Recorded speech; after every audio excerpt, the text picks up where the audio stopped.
Զինված հանցախմբի գործով այսօրվա դրությամբ ձերբակալված է 21 մարդ, նրանց մեղադրանքներ են առաջադրվել բավարար ապացույցների համակցության հիման վրա։ Սիրիայում եւ Իրաքում իսլամական պետություն խմբավորման Դայաշի դեմ միջազգային ուժերի կողմից իրականացվող ռազմական գործողությունները նկատելիորեն թույլատրել են ծայրահեղական այս կառույցի դիրքերը, անվտանգության միջոցները խստացվում են։ Սիրիայի ներգաղթյալները Միացյալ Նահանգներում մտահոգված են հասարակական ու քաղաքական գործիչների կարծիքի բացասական դրսևորումների ալիքով։ Այն միտված է արգելելու Սիրիայի 10,000 փախստականների ընդունելու Միացյալ Նահանգների ծրագիրը։ Գյումրին առանց տնակների հիմնադրամի ստեղծումն ուղղակի անհրաժեշտ է, համոզված է քաղաքապետ Սամվել Բալասանյանը։ Այս եւ այլ հարցեր Գյումրու ավականու նիստին։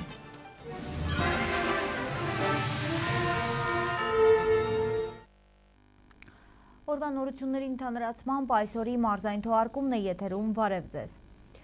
Զինված հանցախմբի գործով այսօրվա դրությամբ ձերբակալված է 21 մարդ, այդ մասին մամլո ասուլիսի ժամանակ հայտնել է ազգային անվտանգության ծառայության քննչական վարչության պետի տեղակալ Միքայել Համբարձումյանը։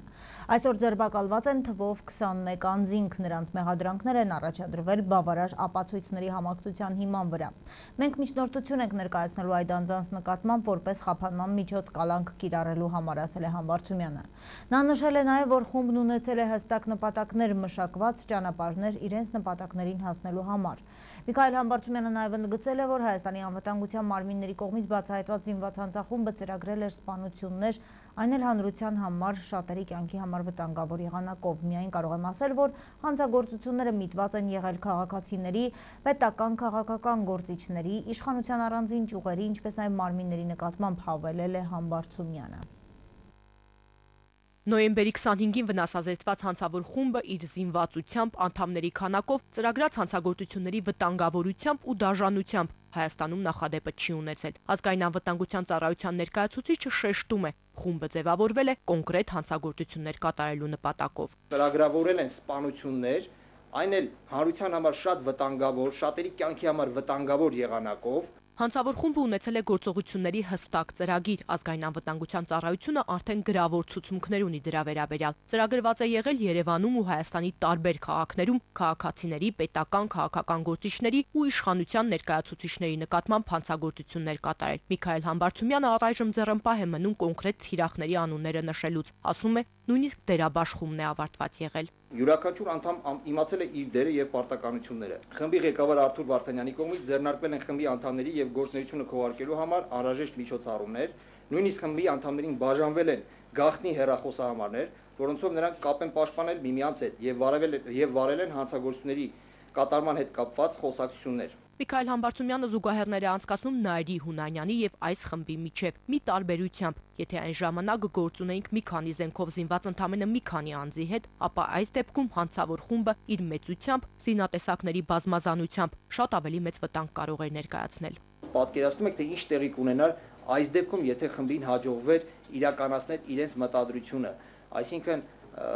գործադրվեին այդ զենքերը, պայթուցիկ նյութերը, նռնակները։ Խումբը ֆինանսավորվել է տասնյակ հազարավոր դոլարներով, գումարները հանձնվել են Հայաստանում, բայց աղբյուրները դեռ հայտնի չեն, ճշտվում են։ Այս պահին ճշտվում է նաև, թե զենքը որտեղից է ձեռք բերվել, բայց ունեցածը հանցավոր խմբին չի բավարարել, փորձել են ավելացնել։ Խումբը նույնիսկ միջոցներ է ձեռնարկել այլ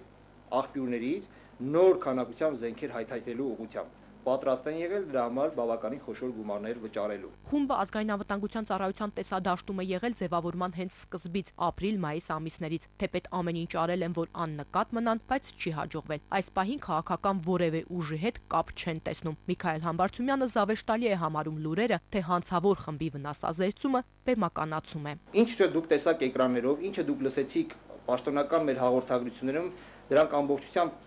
իրական են եւ համապատասխանում են եղելությանը։ Հանցավոր խմբին վնասազերծելու գործողությունները վայրկյաններ են տևվել, գրոհը մանրակրկիտ մշակվել է։ Միքայել Համբարձումյանի խոսքով, մինչև ատամները զինված տարբեր սենյակներում գտնվող խմբին վնասազերծելը հեշտ գործ չէ, բայց պրոֆեսիոնալիզմի շնորհիվ հաջողվել է առանց զոհերի իրականացնել։ Մեր աշխատակիցները հստակ գիտակցում էին, որ տունը ըստ էության վերածվել է զորանոցի, որտեղ գտնվում են զինված մարդիկ եւ նրանք իրենց ձեռքի տակ ունեն ինքնաձիգեր, նռնակներ, պայթուցիկ սարքեր։ Չնայած այդ ամենին մեր աշխատակիցները անձնուրաց բարձր պրոֆեսիոնալիզմ դրսևորելով գրոհել են տունը եւ հաշված վայրկյանների ընթացքում վնասազերծել տանը գտնված անձանց, որոնք նույնիսկ չհասցրեցին հասկանալ, թե ինչ է տեղի ունենում։ 21 հոգի արդեն ձերբակալված են, առաջիկայում կալանավորելու միջնորդություն կներկայացվի, բայց երաշխիք չկա, որ որոշ անդամներ ազգային անվտանգության ծառայության տեսադաշտում չեն եղել, այժմ ազատության մեջ են, դրա համար էլ ուժեղացված հսկողություն է կատարվում։ Միքայել Համբարձումյանը հաստատում է, խումբն արդեն պատրաստվում էր գործողությունների անցնել, իրականացնել հանցավոր մտադրությունը, բնակարանի վարձակալության ժամկետն ավարտվում էր։ Միքայել Համբարձումյանը միանգամայն բնական է համարում լրագրողների մուտքը առանձնատուն, ասում է, բնակարանը կնքվում է այն դեպքում, երբ նախաքննական մարմինը գործողություններին ավարտած չի լինում։ Կնքվում են այն բնակարանը, որտեղ դեռևս նախաքննական մարմինը գործողություններ կատարելու անհրաժեշտություն է տեսնում ապագայում։ Իսկ մենք նման անհրաժեշտություն չենք տեսել, քանի որ մեր կատարած գործողության արդյունքում մենք արգրավել ենք բոլոր իրեն ու այն առարկաները, այդ թվում շրջանառությունից համված, որոնք մենք գնահատել ենք, որ կապ ունեն գործի հետ։ Իդեպ, առանձնատանը հասցված վնասի չափն այժմ հաշվարկվում է, կլինի փոխհատուցում։ Ազնիվ Կարապետյան, Նարեկ Եղազարյան, Կարեն Թադևոսյան, այսօր։ Ուժեղացված հսկողությամբ Երևանի կենտրոն և Նորք Մարաշ վարչական շրջանների ընդհանուր իրավասության դատարան են բերվել նոյեմբերի 25-ին ազգային անվտանգության ծառայության և նույն ծառայության հակահաբեկչական վարչության, ինչպես նաև ոստիկանության կազմակերպված հանցավորության դեմ պայքարի գլխավոր վարչության աշխատակիցների կողմից վնասազերծված 21 անձինք։ Ազգային անվտանգության ծառայության քննչական վարչությունը դիմել է նշված դատարան, որպեսզի դատարանը բոլոր 21 կասկածյալների նկատմամբ որպես խափանման միջոց ընտրի կալանավորումը, ու քանի որ կասկածյալները շատ են, դրմփակ դատական նիստերն անցկացնում են մի քանի դատավորներ։ Նորք Մարաշում վնասազերծված զինված խմբի ղեկավարի Արթուր Վարդանյանի փաստաբան Լևոն Բաղդասարյանը թերթ.am-ի հետ զրույցում ասել է, որ դատարանը բավարարել է իր պաշտպանյալին 2 ամսով կալանավորելու վերաբերյալ ազգային անվտանգության ծառայության միջնորդությունը։ Երևանի կենտրոն և Նորք Մարաշ վարչական համայնքի ընդհանուր իրավասության դատարանը քննելով նոյեմբերի 25-ին Նորք Մարաշում վնասազերծված զինված խմբավորման 3 կին անդամներից Ասիա Մկրտչյանի նկատմամբ խափանման միջոցի ընտրության հարցը որպես խափանման միջոց կիրառել է կալանքը։ Այս մասին թերթ.am-ին հայտնել է փաստաբան Ինեսա Պետրոսյանը, ով ձերբակալված 21 անդամներից 3 մեղադրյալների Ասիա Մկրտչյանի, Կարինե Կատանյանի և Նելի Մինասյանի փաստաբանն է։ Դատարանը որոշում է կայացրել Ասիա Մկրտչյանին կալանավորել մինչև 2016 թվականի հունվարի 25-ը։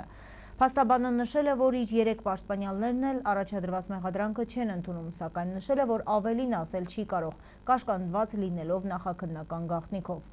Ինեսա Պետրոսյանը տեղեկացրել է նաև, որ կանայք կտեղափոխվեն Աբովյանի կանանց քրեակատարողական հիմնարկ։ Շարունակում ենք թողարկումը։ Գյումրին առանց տնակների հիմնադրամի ստեղծումն ուղղակի անհրաժեշտ է, ասել է Գյումրու քաղաքապետ Սամվել Բալասանյանը Գյումրու ավականու հերթական նիստի ընթացքում։ Քաղաքապետի խոսքով հիմնադրամի ստեղծումից հետո առավել դյուրին կլինի իրագործել համանուն ծրագիրը, որի մեկնարկն արդեն տրված է։ Հավելենք նաև, որ օրակարգում ընդգրկված է եղել 20 հարց։ Քվեարկության է դրվել ևս 4 նիստն ընթացել է 21 ավականուց 13-ի մասնակցությամբ։ Օրակարգում ընդգրկված հարցերից առաջին 6-ը զեկուցվեց, քվեարկության դրվեց ու անցավ միաձայն։ 7-րդ հարցը վերաբերում էր ընթացիկ տարում Եվրոպայի եւ աշխարհի առաջնություններում առավել բարձր արդյունքներ ցուցաբերած մարզիկներին եւ նրանց մարզիչներին դրամական պարգևներ շնորհելուն։ Առաջարկվեց այս նպատակով տրամադրել 6 միլիոն դրամի չափով գումար, որից միայն 4 միլիոնը հատկացնել Արթուր Ալեքսանյանին։ Մենք կարող ենք արդեն պարգևատրել Ալեքսանյան Արթուրին 4 միլիոն դրամ, Կասպարյան Սամվելին 300,000, չթվեն բոլորին։ Չէ, պետք չի թվել։ Եվ ընդհանրապես ամբողջ գումարը կազմում է 6 միլիոն 500,000 դրամ 13 լավ տղաների համար։ Մարզիկ-մարզիչներին ոգևորելու եւ մարզադպրոցներին ուշադրության կենտրոնում պահելու տրամադրվածությունը շարունակվեց օրակարգում ընդգրկված մյուս հարցերի միջոցով։ Քվեարկության դրվեց Գյումրու համայնքային ենթակայության տակ գտնվող թվով 3 մարզադպրոցի դրամական միջոցներ հատկացնելու մասին հարցը։ Մարզադպրոցներից 2-ը ջերուսում է վարելափայտով, իսկ հնարավորություն տան որ կնան վարելափայտ եւ կարողանան մարզումները նորմալ անցկացնելու համար պայմաններ ստեղծել։ Նաեւ Պրսկամարտի մարզադպրոցի դալիճներից մեկը վնասվել է, մոտ 50% հատակը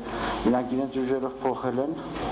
մնացել է կոսմետիկ աշխատանքները, մի քիչ վերանորոգման աշխատանքները լրջով իրականացնելու համար շինանյութ է պետք օգնել կնեն։ Նախակրթարանների հիմնախնդիրների մասին զեկույցով հանդես եկավ կրթության բաժնի պետ Հայկ Սուլթանյանը։ Պաշտոնյան մանրամասնեց սոցիալական ներդրումների եւ տեղական զարգացման ծրագրին համայնքային մասնակցության խնդիրը, որի համաձայն կվերանորոգվեն Արևիկ եւ Նանուլիկ նախակրթարանների մասնաշենքերը։ Որի համար համայնքը ուրեմն պատրաստակամություն են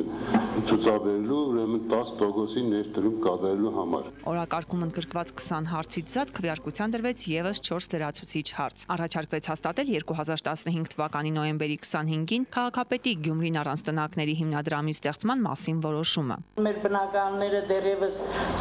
չեն բավարարի մեր քաղաքի անապահով խավին առանց բնակարան խավին, կարողանանք այս հիմնադրամով օգնել մեր քաղաքի բնակիչներին, բնակարաններ ձեռք բերել եւ հատկացնել նրանց։ Այս առաջի քայլն է, որովհետեւ մենք կարողանանք գրանցել, հետո արդեն իսկ մենք կարողանանք 21 ոչ պակաս 21 անդամից ունենալ նաեւ այդպիսի խորհուրդ, ուրեմն մոկաբարձուների խորհուրդ, որը երկար տարիներ կաշխատի բնականաբար քանի դեր տնագներ կա մեր քաղաքում։ Միևնույն խնդիրներ առնչվում հաջորդ Սուրբ Յոթվերք եկեղեցու բարեգործական ջոկատին որպես նվիրատվություն դրամական միջոցներ հատկացնելու մասին հարցը։ Մեկ բացիկ մեկ բնակարան 3 նախաձեռնությանը կարձականքի նաև համայնքը։ Համայնքային բյուջեից 300,000 դրամ միանգամից հատկացնել այդ ծրագրին, որպեսզի կարողանան լրացնել այդ գումարը եւ ձեռք բերել մինչեւ նոր տարին մեկ բնակարան հատկացնել բազմանդամ ընտանիքի տիրոջը։ Շուրջ 123 սոցիալապես անապահով անձանց տրամադրվեց դրամական օգնություն 1,300,000 դրամի չափով։ 50,000 դրամի չափով մրցանակները սահմանվեցին ամանորին լավագույն տոնական զարդարված տարածք անվանակարգի համար։ Ալա Բաղդասարյան, Խան Հովհաննիսյան, այսօր։ Վթարային եւ վթարավտանգ շենքշինությունները շարունակում են լարվածության մեջ պահել գյումրեցիներին։ 88 բնակեցված շինություն կա, որոնք վթարայնության բարձր աստիճաններ ունեն։ Խնդրից տեղյակ է կառավարությունն է լուծման երգեր, սակայն չի առաջարկվում։ Վերջին տարիներին Գյումրիում վթարային որևէ շենք չի ենթարկվել ուժեղացման վերականգնման։ Սեյսմիկ ռիսկի սխալ հաշվարկի հետևանքով Գյումրիում 88-ի աղետի պահին հողին հավասարվեց 20,600 բնակարան։ Խորհրդային տարիներին սեյսմիկ ռիսկը գնահատված է եղել 7-ից 8 բալ։ Ներկայիս գործող սեյսմական շինարարության նորմերի եւ վերագնահատման արդյունքում սեյսմիկ վտանգի մակարդակը 9 բալ է Գյումրի քաղաքում։ Սեյսմիկ ռիսկը հիմա ռեալ է գնահատված, բայց սա չի նշանակում, թե մենք ապահովագրված ենք վտանգից։ Չեմ ուզում վախեցնել, բայց մենք կունենանք փլուզվող շենքեր, պարտադիր կունենանք, որովհետև մեր այս 88 շենքերից, վթարային շենքերից կունենանք փլուզվող շենքեր, բայց չեմ կարող կոնկրետացնել, որ շենքը կփլվի։ Վտանգի մեջ գտնվող շենքերը Գյումրին ժառանգեց ինչպես 88-ի աղետի, այնպես էլ հետաղետյան տարիների անտարբերության հետևանքով։ Այն բազմաբնակարանները, որոնք թեթև վնասվածքներ ունեին, 27 տարի մատնվեցին անուշադրության եւ վթարայինից դարձան վթարավտանգ։ Վերջին տասնամյակում վթարային շենք շինությունների ուժեղացման վերականգնման աշխատանքների իրականացման համար կառավարությունը Գյումրուն գումար չի հատկացնում։ Պետբյուջեն ասում են չունի նման հնարավորություն։ Մեր խնդիրը սակայն դարձել է օրհասական։ Այդ բազմաբնակարաններով հետաքրքրվում է միայն սեյսմիկ պաշտպանության հյուսիսային ծառայությունը։ 2006 թվականին նախաձեռնել ու իրականացրել է Գյումրի քաղաքի սեյսմիկ ռիսկի գնահատումը։ Գնահատման արդյունքում անհատական ուսումնասիրվել է նորակառույց ուրեմն անի թաղամասի բոլոր շենքերը, ուսումնասիրվել են նաև 850-ից ավելի բոլոր բազմաբնակարան շենքերի գերակշռող մասը տիպարայնությունից ելնելով դասակարգվել է եւ ներառվել սեյսմիկ ռիսկի գնահատման բաղադրիչ կազմող կառուցապատման քարտեզների մեջ։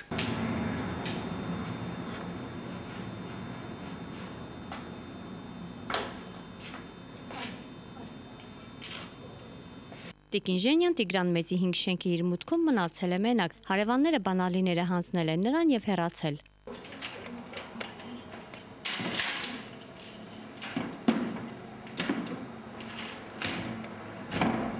Դատարկ բնակարանների դռներն արդեն չեն բացվում, շենքի կտուրն իջել է սեղմել կառուցատարերին։ Այս մասին դիմում Տիկին Ժենյան բազմիցս ուղղել է եւ տեղի եւ քաղաքաշինության նախարարության պատասխանատուներին։ Հերթական պատասխանն անորոշ շեշտադրումներով եւ առանց հստակ ասելիքի երկար սպասեցնել չտվեց։ Հայտնում ենք, որ նրանում բարձրացված հարցը Գյումրի քաղաքի Տիգրան Մեծի 5 շենքի ուժեղացման կանգնման աշխատանքներն իրականացնելու վերաբերյալ ներկայումս գտնվում է Հայաստանի Հանրապետության քաղաքաշինության նախարարությունում քննարկման փուլում, որի արդյունքներով էլ կպայմանավորվի խնդրի կարգավորումը։ Մինչև հարցը քննարկվի եւ հերթական անգամ շենքը դուրս մնա ուժեղացման վերականգնման ծրագրից, Տիգրան Մեծի 5 շենքի այս մուտքը հնարավոր է փլուզվի։ Անձրևաջրերն անարգել երրորդ հարկից հասնում են մինչև առաջին հարկ։ Գարնան եւ աշնան ամիսներին շենքը մեծ ջրավազան է հիշեցնում, ձմռանը սահադաշտ։ Մի ձմեռը ձուն շատ կա, հնարավոր որ կռիչը նորից բլվի այս մյուս կողմը։ Բլված է, բայց կրնա լրիվ բլվի։ Ես երկու երեխան հետս ինչ պտենեմ։ Ինչպես այս, այնպես էլ մնացած 80-ից ավելի բազմաբնակարան վթարային շենքերը հավանաբար երկար կսպասեն իրենց հերթին կամ կվերականգնվեն, կամ ինքնափլուզման ճանապարհով կառավարության հոգսը կթեթևացնեն։ Պետբյուջեն ոչ միայն գումար չունի այս շենքերն ամրացնելու եւ բնակիչների կյանքը փրկելու համար, այլև կառույցների անձնագրավորման խնդրի լուծման համար պահանջվող ֆինանսական հատկացում չի կարող կատարել։ Գումարների խնդիրը, թե մեր պետությունը չի հատկացնում այդ գումարները, մենք էլ իշքան հնարավոր է ունենք տվյալները կրել ենք մեր մոտ ուսումնասիրություններից հետո կա հիմնական, բայց անձնագրավորման համար բավականին բարդ ծավալային աշխատանքներ են պետք։ Սրանով հանդերձ Սեյսմիկ պաշտպանության հյուսիսային ծառայության տնօրենը Գյումրի սեյսմիկ առումով համարում է անվտանգ։ Որպես հիմնավորում նշում է 88 աղետին հաջորդած տարիներին բնակֆոնդի թարմացումը։ 70%-ը նոր շենք շինություններ են, ասում է Կարեն Մխիթարյանը, վերապահումով մոտենալով միայն մուշտի բազմաբնակարաններին։ Արմենուհի Մինասյան, Խան Հովանիսյան այսօր։ Նոյեմբերի 27-ին ճանաչողական այցով առաջին անգամ Գյումրիում էր Հայաստանում Եվրամիության պատվիրակության ղեկավար արտակարգ եւ լիազոր դեսպան Պյոտր Սվիտալսկու գլխավորած պատվիրակությունը։ Սվիտալսկին հանդիպել է Գյումրու քաղաքապետ Սամվել Բալասանյանի հետ եւ նշել, որ նպատակ ունի առավել շատ լինել Հայաստանի տարբեր մարզերում ու քաղաքներում, մասնավորապես Գյումրիում, քանի որ այն հանրապետության երկրորդ քաղաքն ունի մշակութային եւ մարզական մեծ ներուժ։ Եվրամիության պատվիրակության դեսպանին քաղաքապետը ներկայացրել է Գյումրու ձեռքբերումներն ու արկա խնդիրները եւ նշել, որ մշտապես սահուն է եղել Եվրամիության հետ իր աշխատանքը։ Դեսպանը լսել է ներկաներին, շնորհակալություն հայտնել եվրոպական օրերի անցկացման համար եւ ասել, որ պատրաստ է քննարկել Գյումրու առջև ծառացած մարտահրավերներն ու լսել, թե Գյումրին ինչպես է ակնկալում Եվրամիության աջակցությունը։ I have already some impression of the city. Արդեն որոշ տպավորություններ քաղաքի մասին կազմել եմ։ Հարգանքի տուրքն էլ արդեն տվել եմ Ֆրունզիկ Մկրտչյանին, ով հիշում եմ եւ համարում եմ մեծ դերասան։ Եվ պետք է նշեմ, որ մենք Եվրամիությունում մեծապես գնահատում ենք մարզերի հետ համագործակցությունը եւ առավել ինտենսիվ կապը։ Ես անձամբ կնախընտրեի շատ ավելի հաճախ այցելություններ իրականացնել մարզեր եւ մասնավորապես Գյումրի։ Շատ լավ աշխատել եմ ես Եվրամիության դեսպանի հետ եւ Եվրամիության բոլոր դեսպանների հետ։ I've been in excellent cooperation with all European ambassadors. Այնպես որ Եվրոպայի օրերը մենք Պաստորեն այստեղից ենք սկսել ամեն տարի։ So essentially all the Europe Day celebrations in Armenia started from Gyumri every year. Հիմա փորձենք նորից համագործակցել։ Միասնական իրավունքներ ու հնարավորություններ Եվրասիական տնտեսական միության եւ ԱՊՀ շրջանակներում այսօր տեղի ունեցել քննարկում ԱՊՀ երկրների սոցիալ-նախարարությունների ներկայացուցիչների միջև։ Քննարկվող հարցերի առանցքում է եղել քաղաքացիների տեղաշարժը հեշտացնող միասնական էլեկտրոնային քարտը։ Մանրամասները տեսանյութում։ Երբ կներդրվի ԱՊՀ միասնական աշխատաշուկայում քաղաքացիների տեղաշարժը հեշտացնող միասնական էլեկտրոնային քարտը, հարցը քննարկումների փուլում է։ Սոցիալ աշխատանքային ոլորտի տասնյակ հարցեր մեկ սեղանի շուրջ քննարկում են ԱՊՀ երկրների սոցապ նախարարությունների ներկայացուցիչները։ Այս քննարկումների արդյունքներում են ձևավորվում որոշումները։ Մինչև որոշումը քննարկման մասնակիցները ներկայացնում են իրենց երկրի լավագույն փորձը։ ԵԱՏՄ-ով ԱՊՀ շրջանակում գործում է միասնական սոցիալ աշխատանքային շուկա, հաճախ երկրների օրենսդրության մեջ կատարվում են փոփոխություններ եւ անհրաժեշտություն է առաջանում միասնական լուծումների։ Մեր երկրների քաղաքացիները նշեցի, որ կարող են առանց սահմանափակումների այցելել միմյանց երկրներ, բնականաբար պիտի այստեղ նաև լինեն այն հնարավորությունները, որը թույլ կտա տվյալ դեպքում ենթադրենք մի երկրի քաղաքացուն մի այլ երկրում ունենալ նույն իրավունքները, ինչ տվյալ երկրի քաղաքացին։ Խորհրդի ամենամյա նիստի օրակարգում են հարցեր, որոնք կապված են միասնական աշխատաշուկա ձևավորելու հետ։ Ռուսաստանի սոցապ նախարարի տեղակալը շեշտում է, կա փորձ, որը կարող է ներդրվել նաև Ռուսաստանում։ Ռուսաստանը նույնպես ասելիք ունի, մեզ մոտ լուրջ աշխատանքներ են ընթանում աշխատանքային որակավորման ոլորտում։ Փորձում ենք իջեցնել գործատուների այն ծախսերը, որոնք առաջանում են բուհերի շրջանավարտների ադապտացման ժամանակ։ Խորհրդի նիստը մշակում է 2016-20 թվականների ծրագիր։ Նպատակը ԱՊՀ անդամ երկրների բնակչության կյանքի որակը բարձրացնելն է։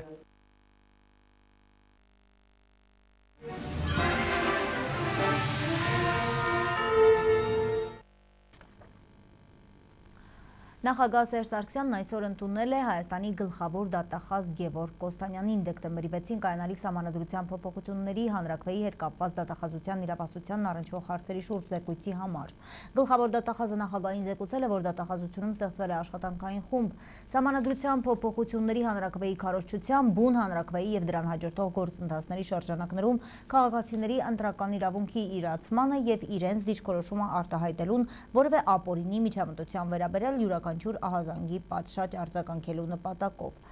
Սերժ Սարգսյանը նշել է, որ հանրաքվեի բնականոն ընթացքը ապահովելու համար դատախազությունն իր լիազորությունների շրջանակում պետք է օպերատիվ արձագանքի անձանց ընտրական իրավունքի իրացմանը ցանկացած ապօրինի միջամտությանը եւ պատշաճ հսկողություն սահմանի ընտրական իրավունքի իրացման ողջ գործընթացի օրինականության նկատմամբ։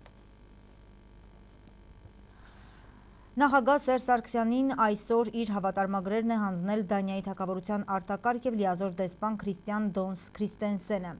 Նախագահը շնորհավորել է դեսպանին նշանակման առիթով եւ հաջողություններ մաղթել մեր երկրում դիվանագիտական առաքելությունն իրականացնելու գործում։ Սերժ Սարգսյանը նշել է, որ Հայաստանը պատրաստակամ է խորացնել հարաբերությունները Դանիայի թագավորության հետ, ինչպես երկկողմ, այնպես էլ բազմակողմ ձևաչափերով։ Սերժ Սարգսյանն ընդգծել է, որ հայ ժողովուրդը մեծապես գնահատում է ապրիլի 19-ին Կոպենհագենի մայրտաճարում հայոց ցեղասպանության 100-րդ տարելիցին նվիրված էկումենիկ աղոթքի արարողության կազմակերպման գործում Դանիայի աջակցությունը եւ կարեւորում է հայոց ցեղասպանության վերաբերյալ երկրի խորհրդարանի ընդունած հայտարարությունը, որը նախագահի համոզմամբ ցեղասպանության ճանաչման գործընթացի ուղղությամբ կարևոր քայլ է։ Հանդիպմանն անդրադարձ է եղել նաև տարածաշրջանային եւ միջազգային արդի խնդիրներին, Լեռնային Ղարաբաղի հիմնախնդրի խաղաղ կարգավորման գործընթացին։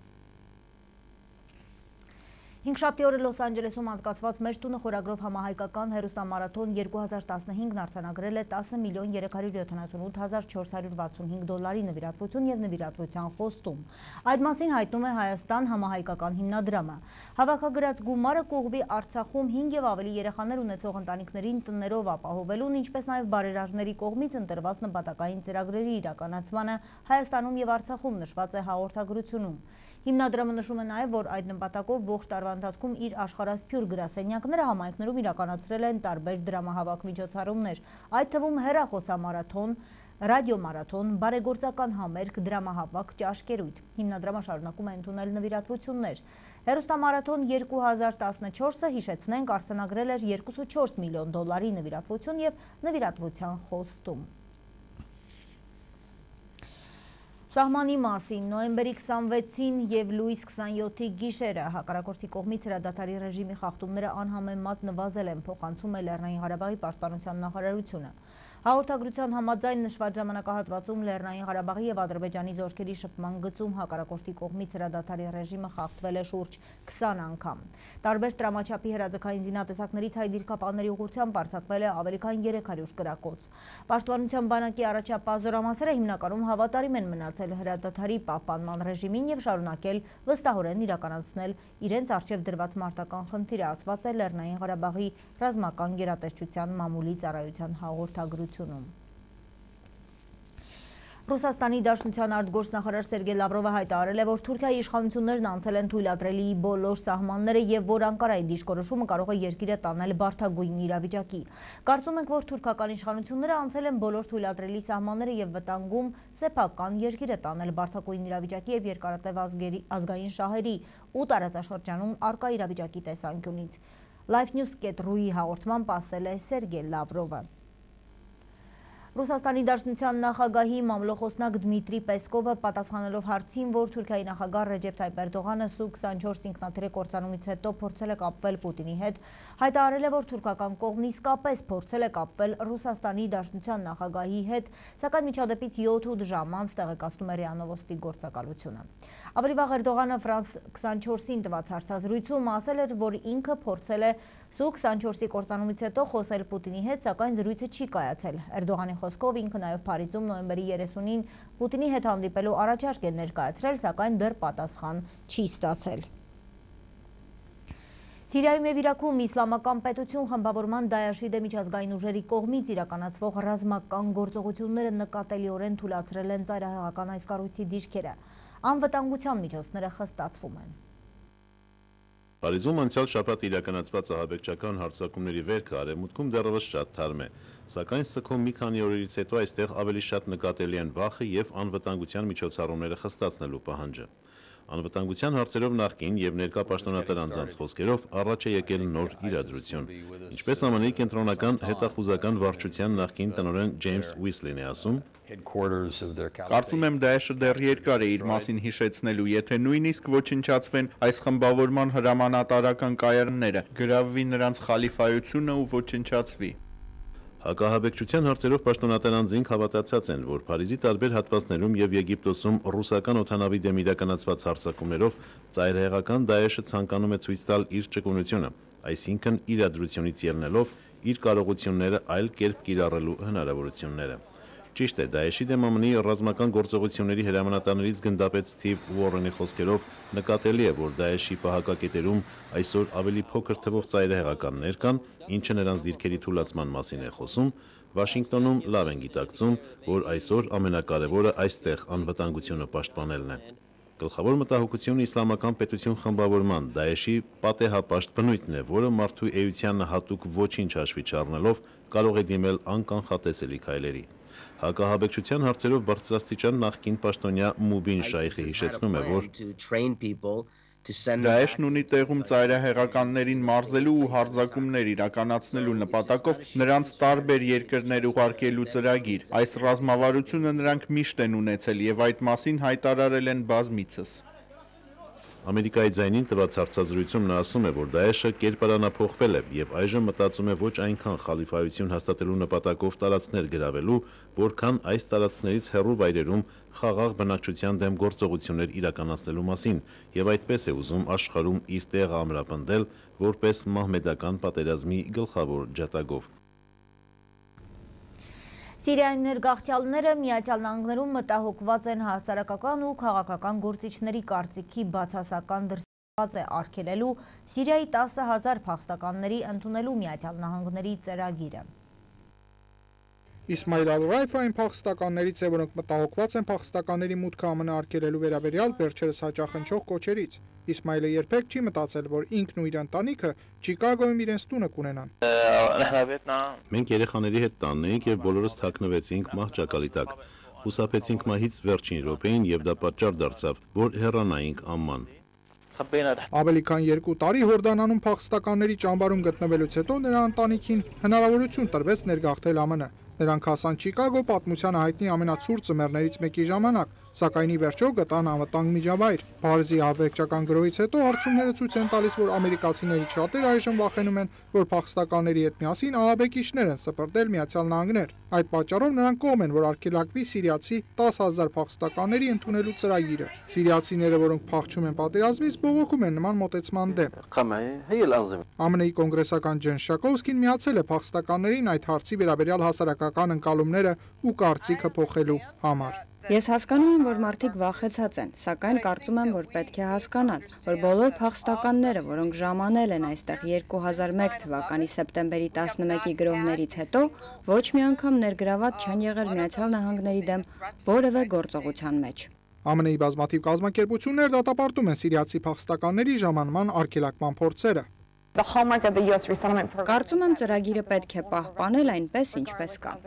World Relief կազմակերպությունից Ջենի Յանգը նշում է, որ փախստականների շուրջ ծրագրի գլխավոր նպատակն է առանց խտրականության օթևան տալ բոլոր փախստականներին։ Բազմաթիվ սովորական ամերիկացիներ պատրաստ են ընդունել փախստականներին։ ԱՄՆ-ն մինչև այժմ ընդունել է սիրիացի 2000 փախստական այն 4.3 միլիոնից, որոնք գրացված են ՄԱԿ-ի ցուցակներում 2011 թվականից, Սիրիայում հակամարտության սկսվելուց ի վեր։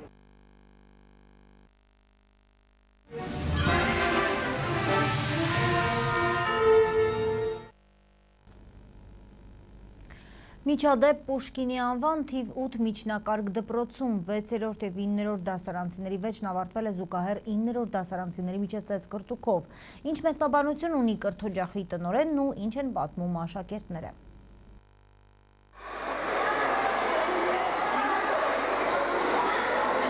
Դպրոցականների ծեծկռթուքի 11 վայրկյանանոց կադրերը կայքերից մեկն է հրապարակել։ Պուշկինի անվան դպրոցի տնօրենը չի հերքում։ Նման միջադեպ դպրոցում իսկապես եղել է երկուշաբթի օրը, բայց կատարվածը նա ընդհանրապես վիճաբանություն ու փոքրիկ քաշքշուկ է անվանում։ Ծեծկռթուք չի եղել, որևէ երեխա վնասվածք, անգամ քերծվածք չի ստացել, որևէ բողոք ծնողի կողմից չենք ունեցել, միջադեպը վայրկյանում իսկ հարթեցվել է մեր կողմից։ Վիճաբանությունը 6-րդ եւ 9-րդ դասարաններում սովորող աշակերտներից երկուսի միջև է սկսվել։ Ֆիզկուլտուրայի դասից հետո 6-րդ դասարանցին հանդեսարանի լույսն անջատել է, մեծը բարկացել է, նկատողություն արել, նրա տոնը փոքրիկին դուր չի եկել, պատասխանել է։ Լեզվակառվից հետո 6-րդ դասարանի աշակերտը բակի մեծերին է դիմել, նույն դպրոցում սովորող մյուս 9-րդ դասարանցիներին։ Մի բառ ավել, մի բառ պակաս, մի երկու հատ ուրեմն իրար քաշքշել են եւ վերջ տեղում հարցը կարգավորվել է։ Ռուզան Սամվելյանը քաղաքապետարանի հանրակրթության վարչության դպրոցական բաժնի մասնագետ է, ասում է, հենց տեսանյութը համացանցում է հայտնվել, վարչության պետի հրամանով միանգամից Պուշկինի անվան դպրոց է շտապել, զրուցել տնօրենի եւ մասնակից աշակերտների հետ։ Բնականաբար առաջինը զրուցեցի փոքրիկի հետ, ում պատճառով այս ամբողջ պատմությունը եղել է։ Եվ ես ասեմ, ընդհանրապես սա մի կաթիլ մեղրի պատմությունն է, այսինքն ոչինչից ինչ որ բան։ Եվ արանքում ոչինչ չկա։ Այնտեղ ընդհանրապես ոչ մեկին չի ցանկացել հարվածել, ական տեսանյութը նայելուց երևում է, որ բոլորը ուղղակի խառնաշփոթի մեջ են հայտնվել, դա տևել է վայրկյաններ։ Բարեբախտաբար կողմերից ոչ մեկը վնասվածքներ չի ստացել, բայց վիճաբանության մասնակիցները կատարվածը ոչ թե քաշքշուկ, այլ ծեծկռթուկ են անվանում։ Հիմա ամեն ինչ հարթվել է, զուգահեռ դասարաններում սովորող աշակերտներն էլ հաշտվել են։ Տնօրենը նեղսրտում է, սակայն որ լրատվամիջոցները միայն վատ իրադարձություններին են անդրադառնում, իսկ դպրոցի հաջողությունների մասին չեն խոսում։ Ինչ վերաբերում է նմանատիպ միջադեպերին, ապա Նատալիա Ստեփանյանի խոսքով, թեպետ դրանք դպրոցում հաճախակի չեն լինում, բայց անխուսափելի են։ Նման միջադեպներ միշտ եղել են բոլոր տարիների ընթացքում։ Տղաները միշտ էլ ունեցել են բարձրելու խնդիրներ, ել եմ կրկնում, դա անխուսափելի է ուղղակի այդ ամեն ինչը գտնվում է մեր հսկողության ներքո, միանգամից ամեն ինչը հարթվում է, երեխաները որևէ խնդիր չեն ունենում։ Ազնիվ Կարապետյան, Արեգ Եղազարյան, Կարեն Թադևոսյան, Այսօր։ Եվ վերջին այս լուրով եզրափակենք թողարկումը հայտնի են դարձել լավագույն ֆուտբոլիստի համար քվեարկության արդյունքները, այս մասին հաղորդում է Եվրոսպորտ.ru-ն, ոսկե գնդակը 414 միավորով նվաճել է Բարսելոնայի հարձակվող Լեոնել Մեսին։ Այսքանը նախատեսել էինք այս ժամի համար, շարունակեք հետևել այսօրի մարզային թողարկումներին, ցտեսություն։